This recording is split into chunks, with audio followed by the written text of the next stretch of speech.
Covid వచ్చి వెళ్ళిన తర్వాత ఆ కోవిడ్ లో తీసుకున్న వ్యాక్సినేషన్ వల్ల కానీ ఆ మెడిసిన్ వల్ల కానీ భారతదేశంలో షుగర్ వ్యాధి అనేది చాలా విజృంభించేస్తానంట. దీనివల్ల షుగర్ లెవెల్స్ పెరిగితే మనిషి అది బాడీలో సునామీ అయిపోద్ది.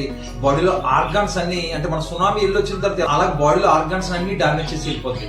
కంటి చూపు మందగిస్తుంది, నర్వ్ సిస్టమ్ మొత్తం కొలాప్స్ అయిపోద్ది, ఆకలి ఉండదు, మోషన్ ఫ్రీ అవ్వదు. మనిషి మీకు కిడ్నీ మీద ఎఫెక్ట్ ఎక్కువ ఉంటుంది. సహజంగా కిడ్నీలు మనం వడబోచే తత్వాన్ని కోల్పోతే డయాలసిస్ వరకు వెళ్లాల్సిన అవసరం ఉంటుంది అనమాట. దీనికోసం డయాబెటిక్ తీసుకునే మెడిసిన్ లో మెట్ఫార్మిన్ 500 కావచ్చు, ఓగ్లిబోస్ కావచ్చు, అలాగే గ్లింప్రైడ్ 1 mg 2 mg కావచ్చు. దీనివల్ల జీర్ణ వ్యవస్థ మొత్తం కొలాప్స్ అయిపోద్ది, ఆకలి ఉండదు, చాలా ఇబ్బందులు ఉంటాయి అనమాట.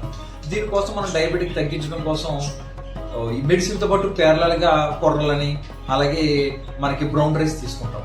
జిఐ ఇండెక్స్ తక్కువ ఉంటుందని. బ్రౌన్ రైస్ లో జిఐ ఇండెక్స్ అనేది మీకు ఎంత అవుతుందంటే 68 వరకు ఉంటుంది.